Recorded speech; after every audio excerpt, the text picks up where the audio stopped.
Un cordial saludo para todos y todas. Hoy quiero compartirles mis reflexiones en torno al texto Desobediencia epistémica, retórica de la modernidad, lógica de la decolonialidad y gramática de la descolonialidad de Walter Mignolo. Este texto fue publicado en 2010 y hace parte de la colección Razón Pública. En el contexto de los intereses investigativos de este autor, hace parte de las reflexiones críticas frente al asunto de la relación entre modernidad y colonialidad y de las preguntas contemporáneas en torno a los posibles escenarios de acción desde los países de frontera.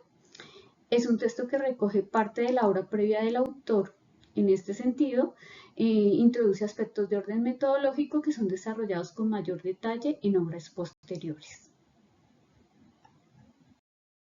Para dialogar en torno a este texto, me ha parecido pertinente desarrollar 4 grandes momentos. El primero enfocado en presentar algunos aspectos de contexto en torno al autor, sus influencias epistemológicas y algunos antecedentes y referentes conceptuales centrales a esta obra. Un segundo momento orientado a recoger algunas precisiones con ocasión de algunos debates centrales que se presentan a lo largo del texto relacionados con las tensiones emancipación versus descolonización y modernidad versus colonialidad. Estas precisiones permiten dar paso al tercer momento, más focalizado en la propuesta central del autor, la cual involucra 3 dimensiones interconectadas: el asunto del desprendimiento de la matriz colonial de poder, el vuelco descolonial y la gramática descolonial. Para cerrar, presentaré algunas conclusiones y preguntas derivadas de la aproximación al texto en el cuarto momento. Bienvenidos, bienvenidas a este diálogo. Inicio al primer momento, quiero contarles que Walter Mignolo nació en la provincia de Córdoba, en Argentina, en 1941. Es filósofo, semiólogo, profesor de literatura en la Universidad de Duke, miembro fundador del grupo Colonialidad Modernidad. Dentro de su trayectoria académica se encuentran publicaciones en filosofía del lenguaje y semiótica, comprensión de textos coloniales del siglo XVI y posteriormente, a partir de la década de los 90, se ha interesado en las teorías postcoloniales junto con intelectuales latinoamericanos como Aníbal Quijano, Enrique Dussel, Arturo Escobar, Santiago Castro, Edgardo Lander, entre otros. Se interesa en abordar el asunto de la decolonialidad como proyecto epistemológico con profundas implicaciones sociales para lo que él denomina los países de frontera. Dentro de sus obras se encuentra la idea de América Latina, la herida colonial y la opción decolonial de 2005, Habitar la frontera, sentir y pensar la descolonialidad de 2015, Arqueología y decolonialidad del 2016, El vuelco de la razón de 2018. Entre sus aportes más importantes se cuenta la producción de categorías de análisis como diferencia colonial, pensamiento fronterizo, colonialidad del ser y la idea del hemisferio occidental y el Atlántico Norte. Sus obras han sido objeto de interés en escenarios diversos, tanto académicos como no académicos, relacionados con estudios culturales, filosofía política, pensamiento decolonial. Un sello distintivo en su propuesta crítica frente al eurocentrismo y un interés en dar cuenta de aproximaciones epistemológicas y culturales diferenciales desde los países del sur global y de lo que denomina países de frontera. Con ocasión del texto que nos ocupa, quiero contarles que es un texto del año 2010.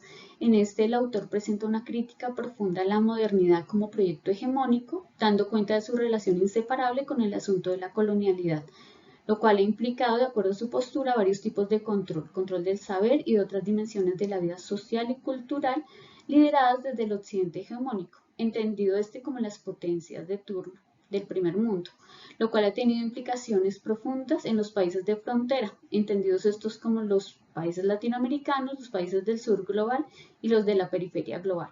En este contexto, introduce el concepto de desobediencia epistémica para hacer un llamado a la recuperación de las epistemologías subalternas y a la creación de nuevas formas de conocimiento que no estén subordinadas a la lógica colonial.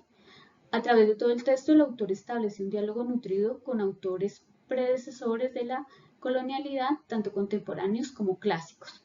A su vez, identifica puntos de distanciamiento en con las apuestas marxistas y los enfoques modernistas europeos, sustentados en ambos casos en que estas propuestas surgen en contextos atravesados por el eurocentrismo y que resultan insuficientes en sus niveles de análisis en comparación con las necesidades, senteres y vivencias de los países de frontera.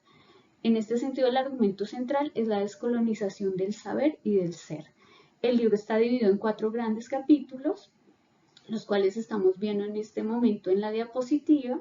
Mediante cada uno de los capítulos, el autor contextualiza varios de los aspectos más sensibles frente a por qué la decolonialidad es vigente, y los capítulos 3 y 4 presentan algunos cuestionamientos con ocasión de los alcances teóricos y metodológicos y de posibles contribuciones que podría generar la apuesta decolonial desde el sur global.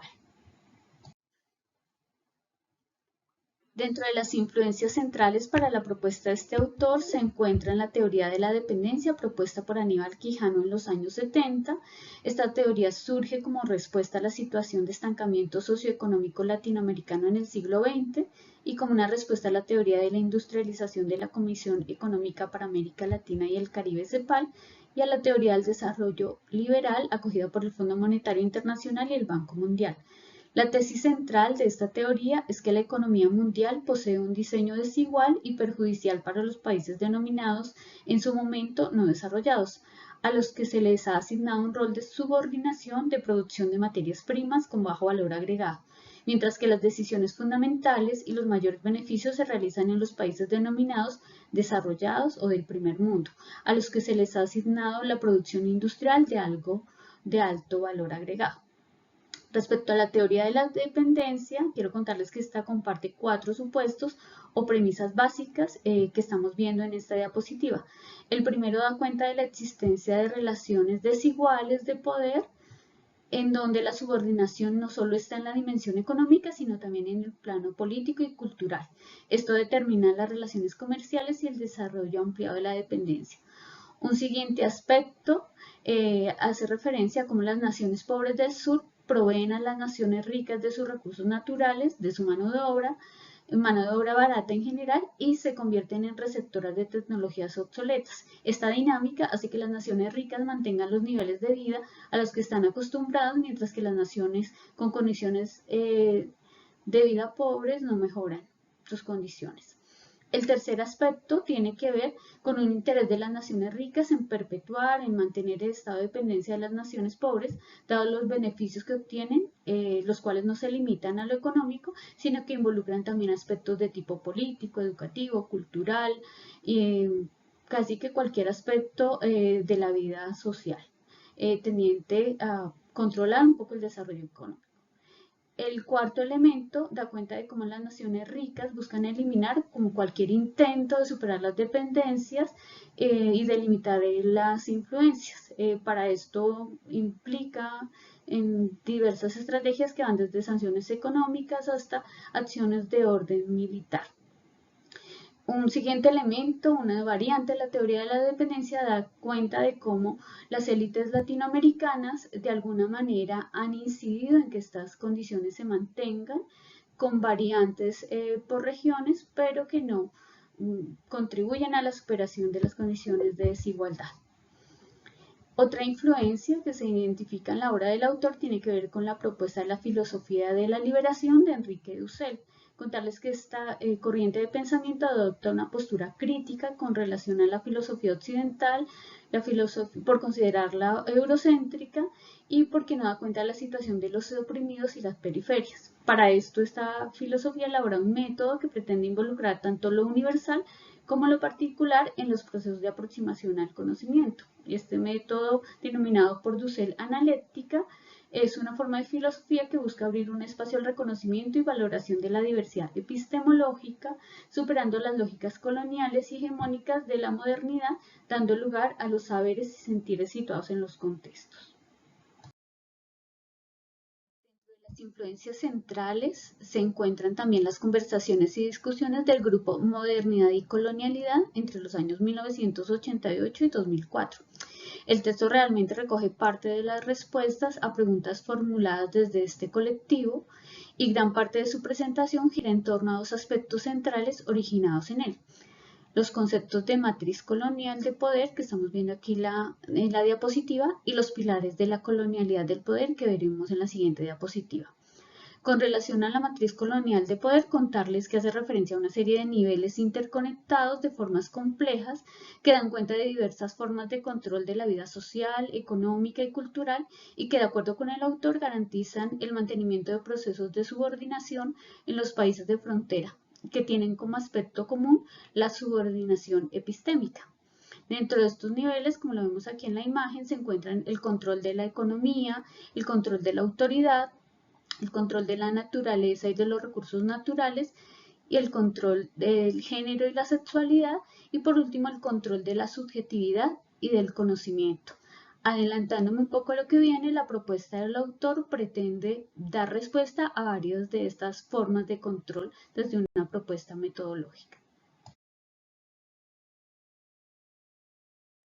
Una forma de agrupación de los niveles de control que vimos en la diapositiva anterior se recoge en lo que el autor denomina pilares de la colonialidad del poder, los cuales remiten a tres grandes aspectos que estamos viendo aquí en la diapositiva: la colonialidad de las formas de sentir, expresar y vivir; el conocer, que remite a la dimensión epistemológica transversal a la matriz de poder; y por último el entender o comprender, que hace referencia a una dimensión hermenéutica.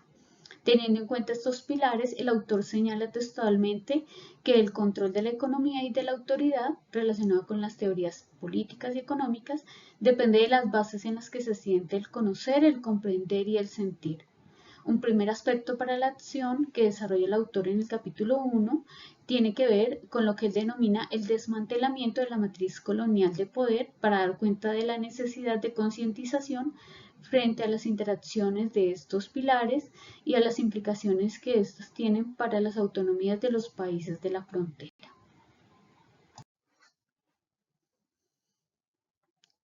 Derivado del contenido del capítulo 2 y parte del 3, a continuación presentaré algunas precisiones que logran enmarcar las diferencias centrales de la propuesta de este autor comparada con otras propuestas. En el segundo capítulo, denominado La retórica de la modernidad y la lógica de la colonialidad, Mignolo se separa del concepto de emancipación, tomando los aportes de Dussel señalados previamente.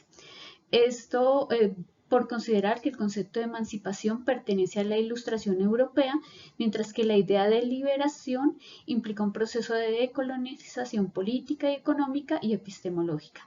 Considera que la emancipación no resulta un término pertinente, dado que no cuestiona la lógica de la colonialidad por ser un término que emerge en el contexto de procesos de liberación de una nueva clase social, la burguesía en Europa, y coincidente con el surgimiento de los estados que luego fueron los colonizadores. Por su parte, la liberación, en contraposición, subsume la noción de emancipación, supone liberarse de la matriz colonial de poder de la cual hablamos previamente, que involucra tanto al colonizado como al colonizador.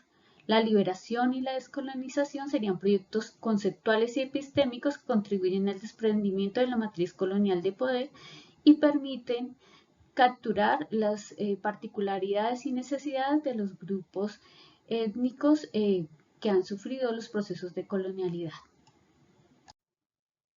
Dando continuidad a las precisiones enunciadas, vale la pena dar cuenta de otro aspecto central a la propuesta de este autor, que tiene que ver con el cuestionamiento a las relaciones modernidad-colonialidad. Para Mignolo constituyen dimensiones de alguna manera complementarias que obedecen a realidades sociales y culturales diferentes, mientras que la modernidad es un concepto de orden filosófico y económico que emerge en Europa y que da cuenta de los modos de vida y de organización social que surgieron en Europa alrededor del siglo XVIII y que han ejercido crecientemente una influencia mundial. Retomando a Giddens, la colonialidad, en contraparte, es un proceso caracterizado por las limitaciones en la autonomía y la autodeterminación de los habitantes de los países colonizados. Aquí abre paso a un cuestionamiento profundo de los ideales de la modernidad, los cuales se dan a su vez de las prácticas de colonialidad, es decir, dos procesos que se dan a la par, pero la modernidad de alguna manera no reconoce las limitaciones en la autodeterminación de los países derivado de los procesos de colonialidad. En este sentido, la modernidad, de acuerdo con el autor, obedece a una lógica de egopolítica fundamentada en el pensar europeo, por lo cual es limitada en reconocer algunas de las necesidades de los países colonizados.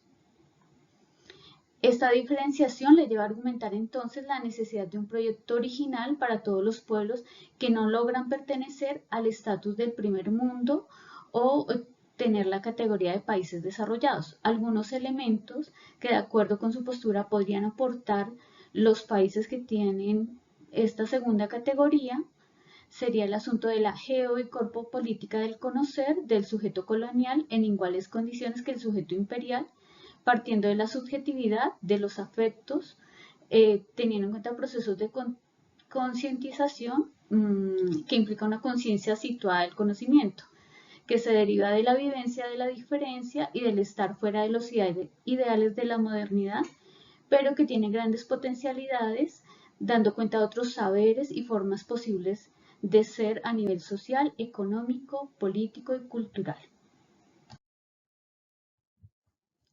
En síntesis, la tensión en torno a modernidad-colonialidad que se ilustra en este capítulo y en el posterior da cuenta de un cuestionamiento profundo que tiene que ver con asumir el modelo europeo y estadounidense como un único referente para el resto del planeta y a la generación de enunciaciones discursivas que terminan segregando, excluyendo y determinando formas de ser y vivir.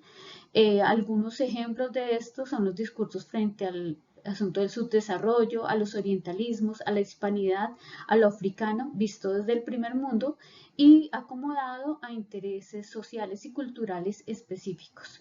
En este sentido, destaca que quienes definieron el primer mundo lo hicieron desde sus lógicas particulares, pero que puede haber otras formas de enunciación y de ser que no son recogidas en estos discursos de la modernidad.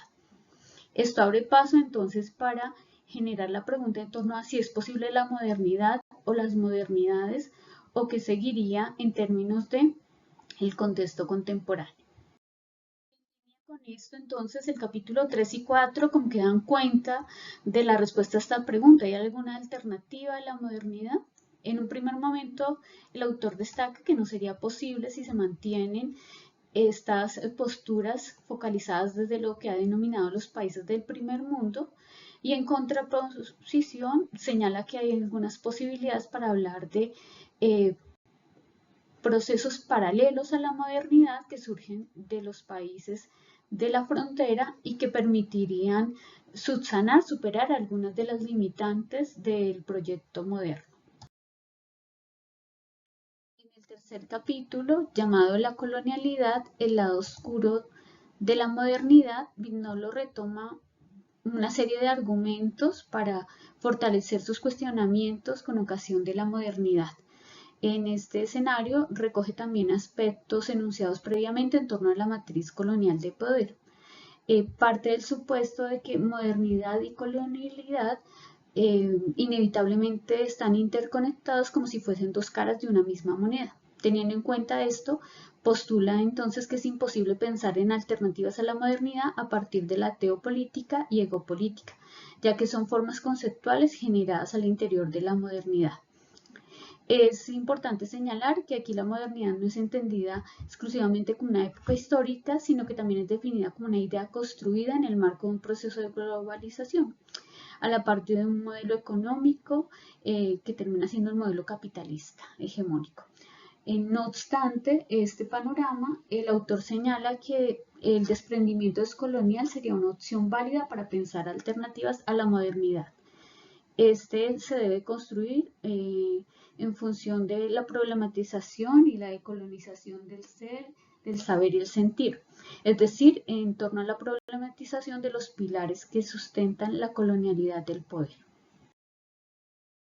En términos metodológicos, el vuelco descolonial implica la decolonialidad de la mente a nivel colectivo y un primer paso que puede contribuir en esto tiene que ver con develar la retórica de la modernidad y la lógica de la colonialidad para construir otra mirada que habilite a pensar realidades pluriversales y economías distintas al capitalismo. Esto implica a su vez una epistemología fronteriza que propone alternativas a la modernidad, que propone un mundo transmoderno, global y diverso. Concluye que el desprendimiento desde lo conceptual y desde lo teórico es lo que conduciría a la liberación y a la descolonización.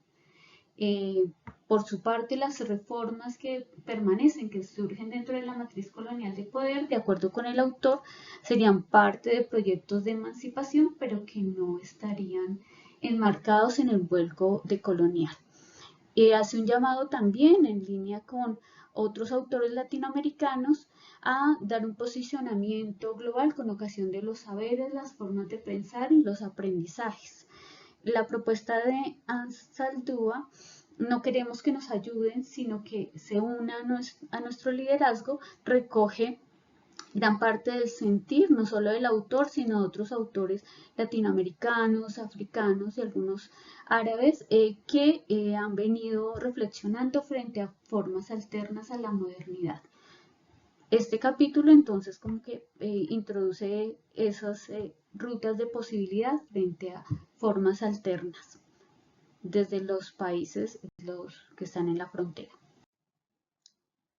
En el capítulo final denominado Prolegómeno a una gramática de la descolonialidad, el autor da cuenta de la necesidad de una gramática de la descolonialidad para la escritura de la historia del mundo desde la perspectiva de la corpopolítica y la geopolítica del conocimiento, en diálogo con el asunto del desprendimiento, el cual, de acuerdo con este autor, debe darse en múltiples dimensiones. Por una parte, enuncia el asunto de la desnaturalización del lenguaje colonial, el reconocimiento crítico de la presencia de al menos dos tensiones contemporáneas que involucran dos dimensiones. La primera orientada a expandir la democracia como un fenómeno contemporáneo y entender esta como una continuidad de los ideales de la modernidad, y una segunda mirada que se podría enunciar como una modernidad trascendida o transmoderna que emerge como una apuesta desde la aproximación transfronteriza desde los países de la periferia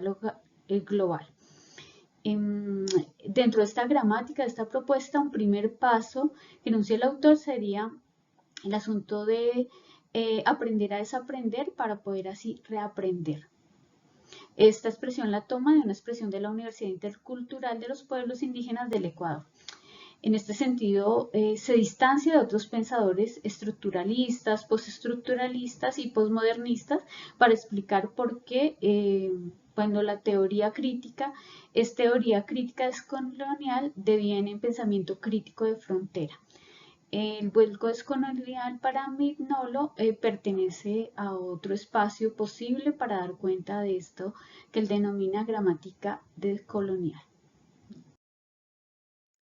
El segundo paso propuesto por el autor tiene que ver con pensar desde la geopolítica y la corpolítica del conocimiento como alternativas a la modernidad y al modelo económico neoliberal. Destaca que es necesario pensar también desde la exterioridad de la modernidad y la posmodernidad.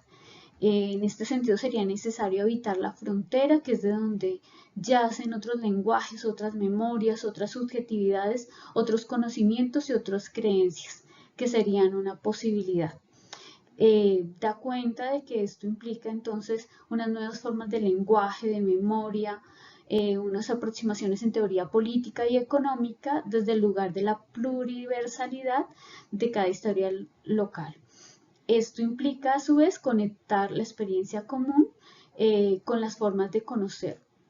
Es decir, este segundo paso se focaliza en un pensamiento fronterizo que podría ser una alternativa a los aspectos señalados previamente como limitantes de la modernidad.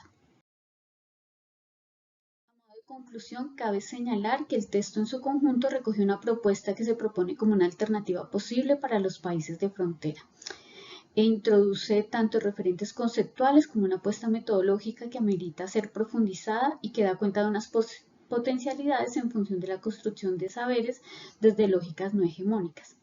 Lleva la reflexión situada en torno a los saberes, sentires y formas de conocer privilegiados en nuestro contexto y al rol de estos en el mantenimiento de dinámicas y lógicas de colonialidad, de exclusión y segregación. De alguna manera remite a pensar qué significa ser latinoamericano, en mi caso qué significa ser un estudiante de un doctorado en salud pública en el contexto latinoamericano. Con ocasión de esto, genera algunas preguntas que compartiré a continuación. Quisiera proponer entonces para cerrar 4 preguntas.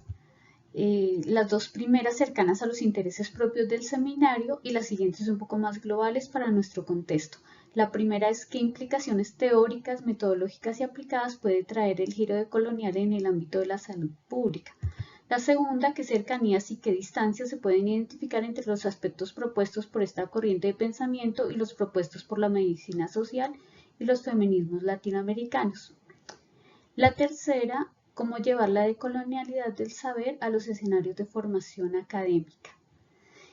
Y la última, qué tan viable es la decolonización del saber, el sentir, el ser en los contextos como el nuestro con marcada tradición enmarcada en lógicas coloniales. Con esto cerraría el espacio. Gracias a todos, a todas por su atención y por permanecer hasta este momento en el video.